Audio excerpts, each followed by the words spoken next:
Hello everyone, welcome to Keystone life sciences. Previous lectures में हम लोग प्रोटीन स्ट्रक्चर के बारे में बात कर रहे थे, ठीक है। और लास्ट कुछ लेक्चर्स में हम लोगों ने प्रोटीन्स के जो डिफरेंट डिफरेंट टाइप्स के स्ट्रक्चरल ऑर्गेनाइजेशंस होते हैं उनके बारे में डिस्कस किया। मैंने आपको प्राइमरी स्ट्रक्चर्स के बारे में बताया, सेकेंडरी स्ट्रक्चर्स के बारे में बताया, टर्सरी स्ट्रक्चर के बारे में बताया। इसके अलावा कुछ बेसिक टर्म्स होते हैं जो कि प्रोटीन स्ट्रक्चर में, जैसे कि टर्न्स क्या होते हैं, लूप्स क्या होते हैं, मोटिव्स क्या होते हैं, डोमेन क्या होते हैं, इन सारी चीजों के बारे में हमने लास्ट लेक्चर्स में डिस्कस किया, ठीक है। अब प्रोटीन स्ट्रक्चर में आगे बढ़ते हुए एक और टाइप का स्ट्रक्चर बाकी रह जाता है जिसको हम लोगों ने कहा था क्वाटरनरी स्ट्रक्चर ऑफ प्रोटीन, ठीक है। आज हम लोग बात करेंगे क्वाटरनरी स्ट्रक्चर ऑफ प्रोटीन्स के बारे में, ठीक है। अभी तक मैंने आपको जितने भी लेवल के प्रोटीन स्ट्रक्चर का और प्रोटीन्स का ऑर्गेनाइजेशन बताया है उसमें मैंने एक सिंगल पॉलीपेप्टाइड के बारे में डिस्कस किया है, ठीक है। चाहे हमने प्राइमरी स्ट्रक्चर की बात की हो, प्राइमरी स्ट्रक्चर में मैंने आपको बताया था सिंपल पॉलीपेप्टाइड चेन है, ठीक है, number and sequence of amino acids हैं, ठीक है। सेकेंडरी स्ट्रक्चर में मैंने आपको बताया यही पॉलीपेप्टाइड की चेन अब फोल्ड होना शुरू होगी। सबसे पहले हाइड्रोजन बॉन्डिंग के थ्रू अल्फा हेलिक्स के फॉर्म में फोल्ड होगी या फिर बीटा प्लीटेड शीट्स बनाएंगी, ठीक है। इसको हमने कहा कि सेकेंडरी स्ट्रक्चर। टर्सरी स्ट्रक्चर में हमने आपको बताया कि जितने भी एटम हैं, ठीक है, पॉलीपेप्टाइड चेन्स में जितने भी एटम्स हैं सबका स्पेशियल अरेंजमेंट होगा, ठीक है। और इस स्पेशियल अरेंजमेंट में जो मेजर रोल प्ले करेंगे वो नॉन कोवैलेंट इंटरेक्शंस प्ले करेंगे, ठीक है। इन सारी चीजों के बारे में हमने आपको लास्ट कुछ लेक्चर्स में बताया, ठीक। और यहाँ पे जो ध्यान देने वाली बात यह है कि उन तीनों ही तरह के स्ट्रक्चरल ऑर्गेनाइजेशन में मैंने जो बात की that is a single polypeptide chain, एक सिंगल पॉलीपेप्टाइड चेन की फोल्डिंग के बारे में हमने बात की, ठीक है। अब क्वाटरनरी स्ट्रक्चर में क्या होता है, क्वाटरनरी स्ट्रक्चर में एक से ज्यादा पॉलीपेप्टाइड चेन्स, मतलब दो या फिर दो से ज्यादा। वहां पे सिंगल पॉलीपेप्टाइड चेन नहीं है, या तो दो पॉलीपेप्टाइड चेन है या दो से ज्यादा पॉलीपेप्टाइड चेन्स हैं, आपस में मिल करके एक मल्टी चेन प्रोटीन बनाती है। क्या क्वाटरनरी स्ट्रक्चर में क्या होगा, इन क्वाटरनरी स्ट्रक्चर टू और more polypeptide chains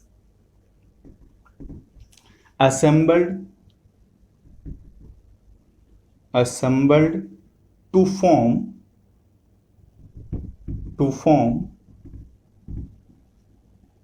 a multi-chain protein,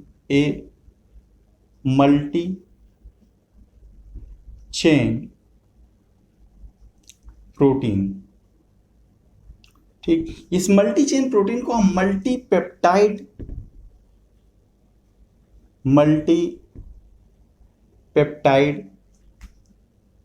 भी बोल सकते हैं, मल्टीपेप्टाइड चेन भी बोल सकते हैं, मल्टीपेप्टाइड कॉम्प्लेक्स भी बोल सकते हैं, ठीक। मल्टीपेप्टाइड कॉम्प्लेक्स बनाएंगे, ठीक है।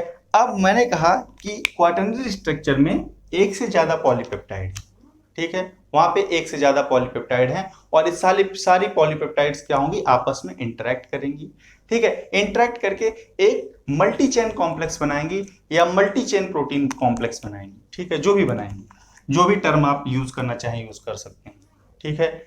अब यहाँ पे जो सिंगल पॉलीपेप्टाइड है, मतलब इस पूरे मल्टी चेन कॉम्प्लेक्स में या मल्टी चेन प्रोटीन में एक सिंगल पॉलीपेप्टाइड जो है उसको हम लोग कहते हैं सब यूनिट ऑफ द प्रोटीन, ठीक है। उस प्रोटीन की क्या है, उस सिंगल प्रोटीन की सब यूनिट होती है, ठीक है। A single polypeptide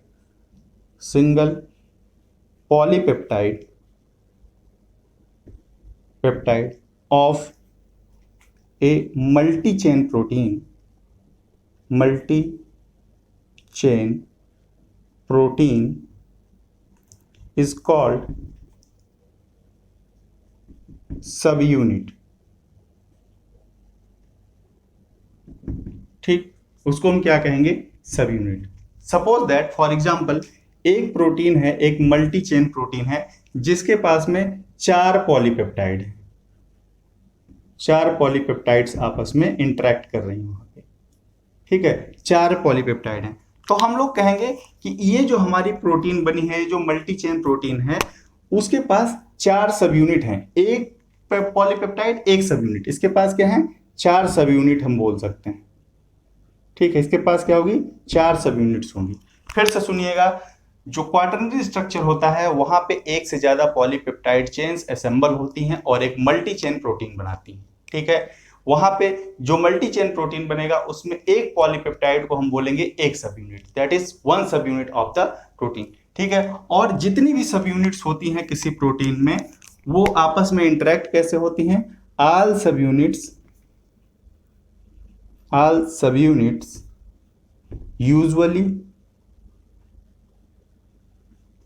usually interacted by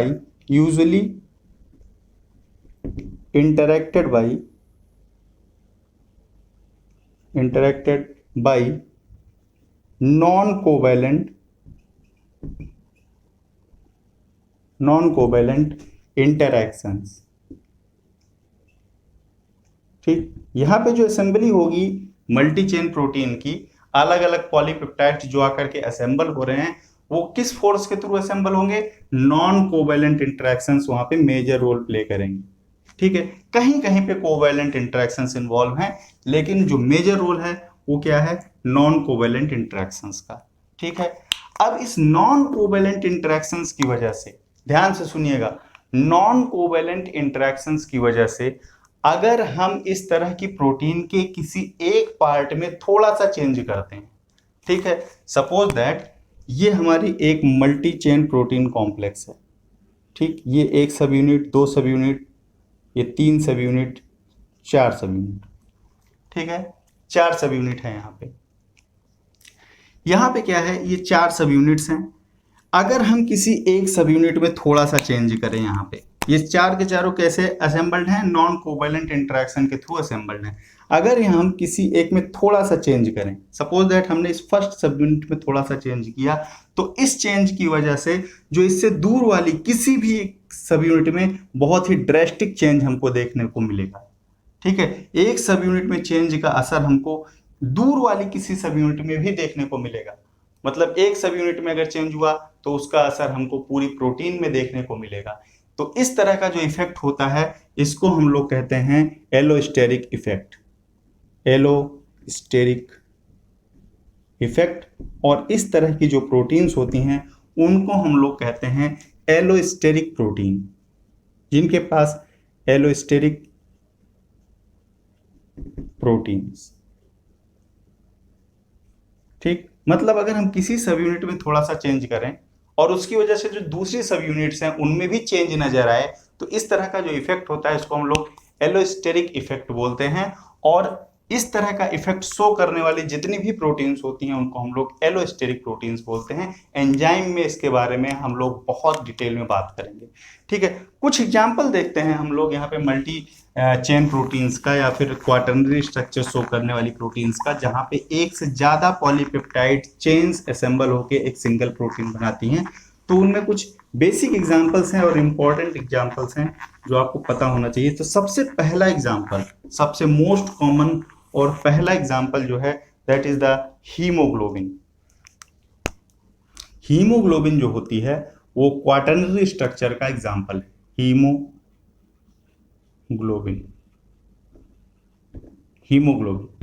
ठीक है। हीमोग्लोबिन के पास 4 सब यूनिट्स होती हैं, 4 सब यूनिट्स।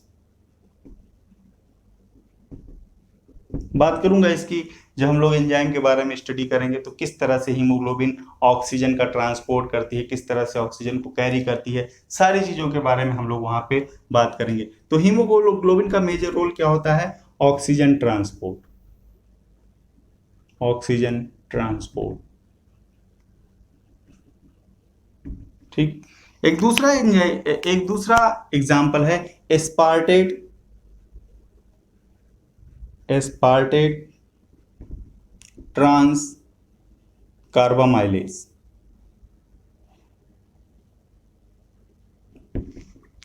ये जो एंजाइम होता है ये पेरिमिडीन बायोसिंथेसिस के पहले स्टेप में इन्वॉल्व होता है। It catalyses the catalyzes the very first step of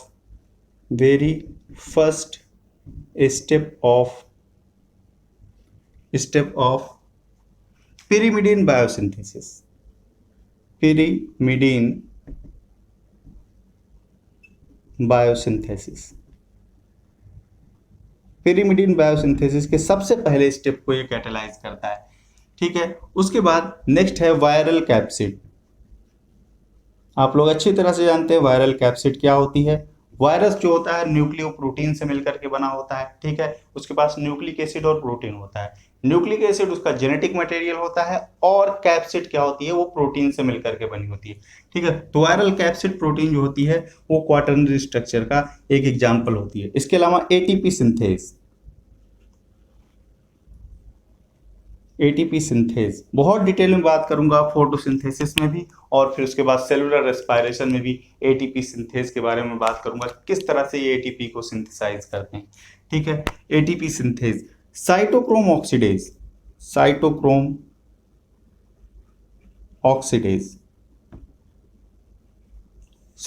oxidase basically ये इलेक्ट्रॉन ट्रांसपोर्ट चेन का या इलेक्ट्रॉन ट्रांसपोर्ट सिस्टम का लास्ट कॉम्प्लेक्स होता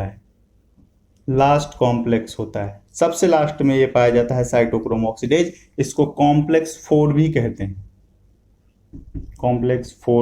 हैं। ठीक है, इसके बारे में भी बात करूंगा जब हम लोग सेलुलर रेस्पिरेशन के बारे में बात करेंगे। ग्लाइकोलिसिस, क्रेब्स साइकिल और ईटीएस तीनों के बारे में बहुत डिटेल में बात करूंगा, किस तरह से ऑपरेट होता है, क्या क्या इसके अंदर में मेजर रेगुलेशंस होते हैं। ठीक है, सारी चीजों के बारे में हम लोग डिटेल में बात करेंगे। ठीक, तो ये कुछ एग्जांपल्स हैं क्वाटरनरी स्ट्रक्चर शो करने वाली प्रोटीन्स के। ठीक है, इसके अलावा एक और टर्म आता है प्रोटीन के स्ट्रक्चर में, अगर हम लोग बात करें तो उसको हम लोग बोलते हैं मल्टी प्रोटीन कॉम्प्लेक्सेस। थोड़ा सा मल्टी प्रोटीन कॉम्प्लेक्सेस के बारे में बात करते हैं। देखिए यहाँ पे मल्टी चेन प्रोटीन और मल्टी प्रोटीन कॉम्प्लेक्स दोनों ही अलग अलग चीज हैं। मल्टी चेन प्रोटीन की अगर हम लोग बात करें तो वहां पे डिफरेंट पॉलीपेप्टाइड चेन्स इन्वॉल्व हैं, पॉलीपेप्टाइड चेन्स। लेकिन मल्टी प्रोटीन कॉम्प्लेक्स की अगर हम बात करें, मल्टी प्रोटीन कॉम्प्लेक्सेस की अगर हम लोग बात करें तो यहाँ पे सीधे सीधे दिख रहा है मल्टी प्रोटीन, मतलब एक से ज्यादा प्रोटीन्स यहाँ पे इन्वॉल्व हैं, नॉट पॉलीपेप्टाइड। यहाँ पे जो इन्वॉल्वमेंट है वो एक से ज्यादा प्रोटीन्स का है। तो यहाँ पे क्या होता है, यहाँ पे when 2 or more proteins with specific function, each with specific function, इसको थोड़ा सा और स्पेसिफाई करते हैं, each with specific function। ठीक है, पहली ही लाइन को सबसे पहले समझते हैं। हमने कहा कि when 2 और more, 2 या 2 से ज्यादा, ठीक है, क्या है, प्रोटीन्स हैं। यहाँ पे पॉलीपेप्टाइड नहीं, यहाँ पे प्रोटीन्स हैं, और दोनों और जो भी प्रोटीन्स यहाँ पे हैं, 2 हैं, 4 हैं, 6 हैं, जितनी भी प्रोटीन्स हैं उनका फंक्शन स्पेसिफिक है। मतलब अगर एक कॉम्प्लेक्स 3 प्रोटीन से 4 प्रोटीन से मिलकर के बना हुआ है तो इस प्रोटीन का फंक्शन कुछ अलग है, इसका फंक्शन कुछ अलग है, इसका फंक्शन कुछ अलग है। तीनों ही अपना अपना फंक्शन अकेले रह के भी कर सकती हैं। ठीक है, लेकिन वो असेंबल होकर फंक्शन क्यों करती हैं, ताकि जो प्रोसेस है उसकी इफिशियंसी बढ़ जाए। इसलिए नेचर ने इनको असेंबल करके मल्टी प्रोटीन कॉम्प्लेक्स बना दिया। ठीक है, each with specific function assembled together to form a large protein complex,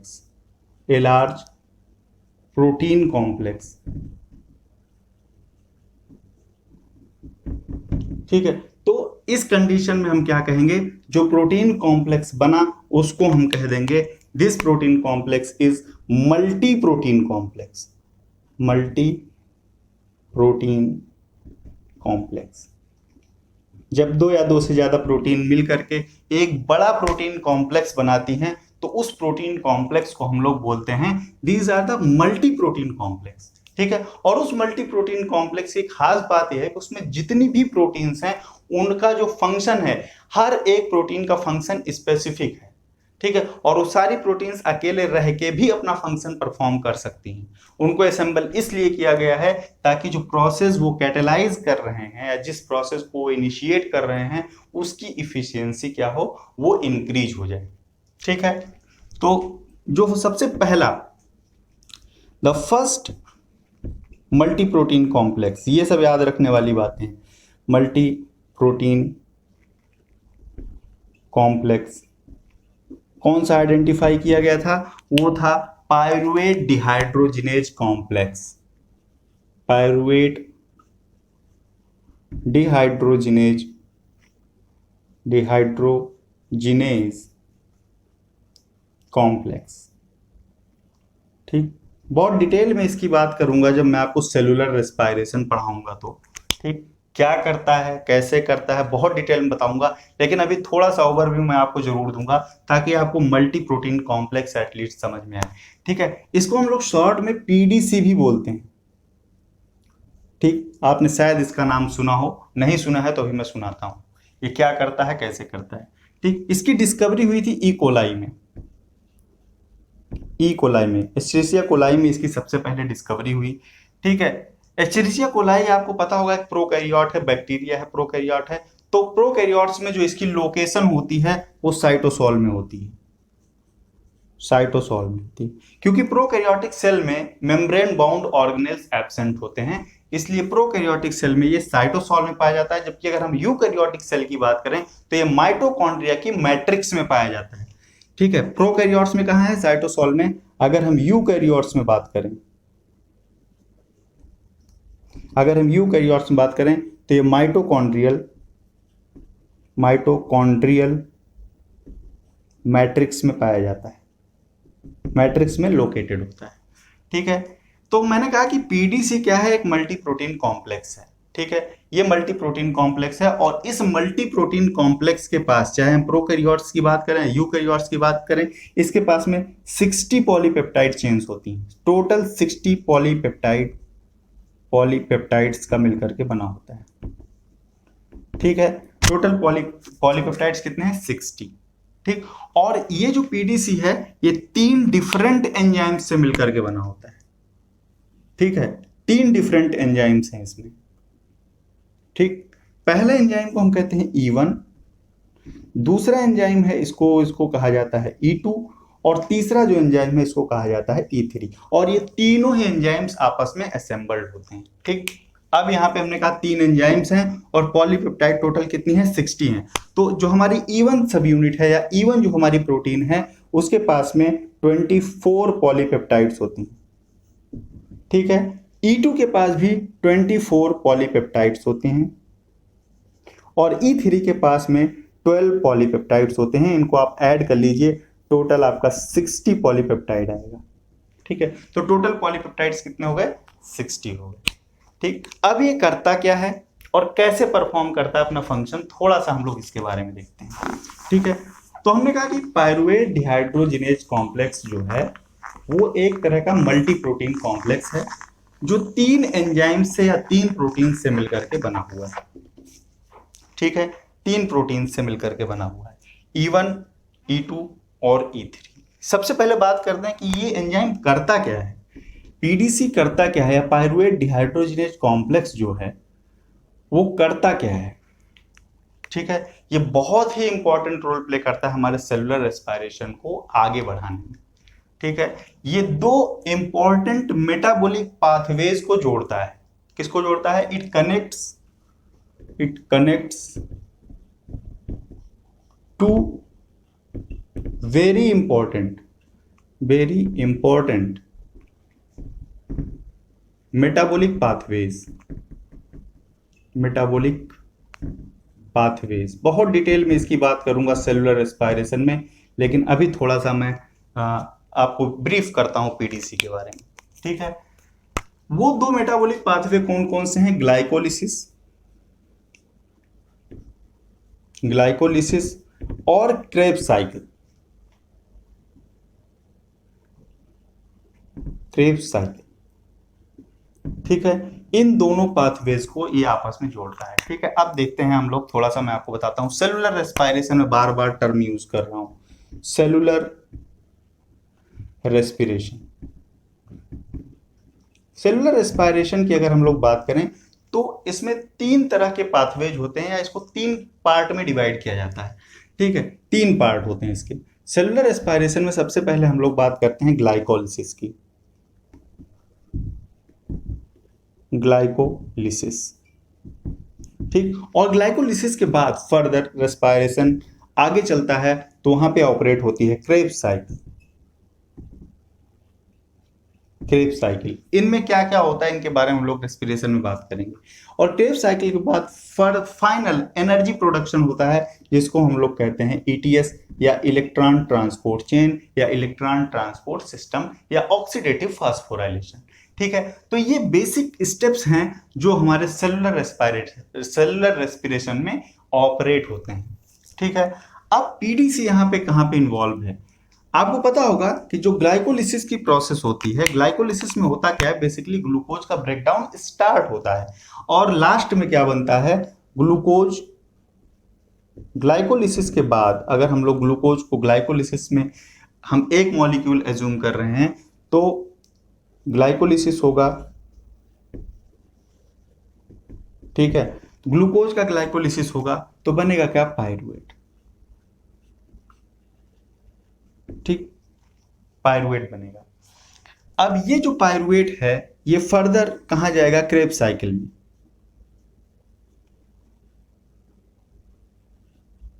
ठीक, फर्दर कहां जाएगा, क्रेब्स साइकिल में। लेकिन ये क्रेब्स साइकिल में जाए उससे पहले पायरुवेट को कन्वर्ट किया जाता है एसिटिल कोएंजाइम ए में, एसिटाइल कोएंजाइम ए में। ध्यान से सुनिएगा, ग्लूकोज से बना है पायरुवेट, फिर अब फर्दर क्या होगा, ग्लाइकोलिसिस के बाद क्रेब्स साइकिल होगी। और आपको पता होगा कि Krebs cycle acetyl coenzyme A से शुरू होती है, तो इस पायरुवेट को कन्वर्ट किया जाता है एसिटिल कोएंजाइम ए में। ठीक है, तो पायरुवेट को एसिटिल कोएंजाइम ए में कन्वर्ट करने का काम कौन करेगा, पायरुवेट डिहाइड्रोजिनेज कॉम्प्लेक्स। ठीक है, और ये एंजाइम कहाँ लोकेटेड है, अगर हम लोग प्रोकैरियोट्स की बात करें तो साइटोसॉल में है, काम वहीं पे हो जाएगा जहां पे ग्लाइकोलिसिस हुई, वहीं पे काम हो जाएगा। लेकिन अगर यूकैरियोट्स की हम लोग बात करें तो ग्लाइकोलिसिस जो होती है वो होती है साइटोसॉल में। ठीक है, और क्रेब्स साइकिल जो होती है वो कहां होती है, वो होती है माइटोकॉन्ड्रियल मैट्रिक्स में, माइटोकॉन्ड्रियल मैट्रिक्स में होती है। ठीक है, तो होगा क्या, इस पायरुवेट को पहले ट्रांसपोर्ट करके माइटोकॉन्ड्रियल मैट्रिक्स में भेजा जाएगा, जहां पे ये पायरुवेट टकराएगा किससे, पायरुवेट डिहाइड्रोजिनेज कॉम्प्लेक्स से, और पायरुवेट डिहाइड्रोजिनेज कॉम्प्लेक्स इसको कन्वर्ट करा देगा किसमें, इसको कन्वर्ट करा देगा एसिटिल कोएंजाइम ए। ठीक है, तीनों ही एंजाइम्स जो हैं पायरुवेट डिहाइड्रोजिनेज कॉम्प्लेक्स के, E1, E2 और E3, ये स्पेसिफिक फंक्शन परफॉर्म करेंगे। यहां पे एक पायरुवेट से बाइंडिंग करेगा, पायरुवेट से बाइंड करके CO2 रिलीज कराएगा, पायरुवेट से बाइंड करके CO2 पहले रिलीज करा देगा, फिर फर्दर E2 क्या करेगा, E2 इस जो बचा हुआ है पायरुवेट का बाई प्रोडक्ट उसको एक कोएंजाइम यूज करके एसिटिल कोएंजाइम ए में कन्वर्ट कर देगा, एसिटिल कोएंजाइम ए में कन्वर्ट कर देगा। ये कोफैक्टर कंटेनिंग एंजाइम है, यहां पे क्या होगा E3 में, E3 क्या करेगा, एक NAD प्लस को NADH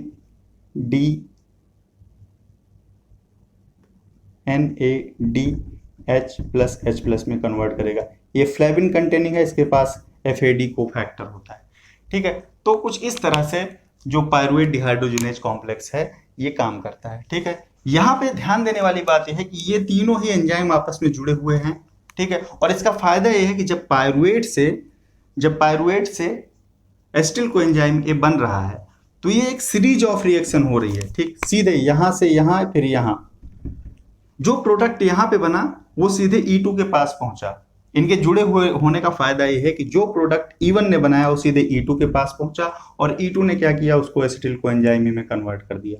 अगर ये एंजाइम अलग अलग होते सपोज दैट ये एंजाइम माइटोकॉन्ड्रियल मैट्रिक्स में अलग अलग होते, तो E1 ने जो प्रोडक्ट बनाया वो पहले कहाँ पहुंचता, माइटोकॉन्ड्रियल मैट्रिक्स में पहुंचता, फिर वो E2 को खोजते खोजते वहां पे खोजता कि E2 भाई कहाँ है, वहां पे पहुंचता, E2 के पास पहुंचता, उतनी देर में तो थोड़ा बहुत प्रोडक्ट डाइल्यूट हो जाएगा ना, पूरा प्रोडक्ट तो E2 तक पहुंचा नहीं। इसका मतलब क्या हुआ कि रेस्पिरेशन की जो इफिशियंसी है वो कम हो जाएगी। इसीलिए इन तीनों एंजाइम्स को जोड़ के एक कॉम्प्लेक्स बनाया गया कि यहाँ का प्रोडक्ट सीधे यहाँ पहुंचा, यहाँ का प्रोडक्ट सीधे यहाँ पहुंचा, और रेस्पिरेशन की जो इफिशियंसी है वो इन्हांस हो गई।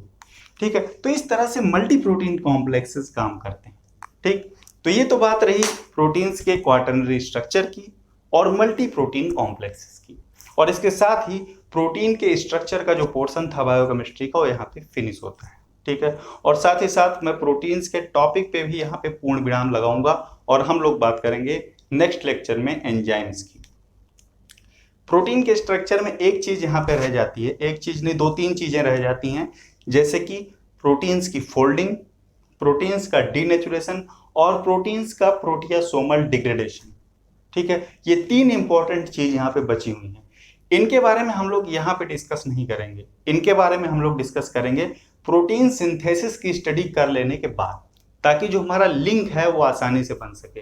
प्रोटीन सिंथेसिस के बाद मैं आपको प्रोटीन की फोल्डिंग पढ़ाऊंगा, प्रोटीन की फोल्डिंग के बाद मैं आपको प्रोटीन का डीनेचुरेशन और डिग्रेडेशन पढ़ाऊंगा।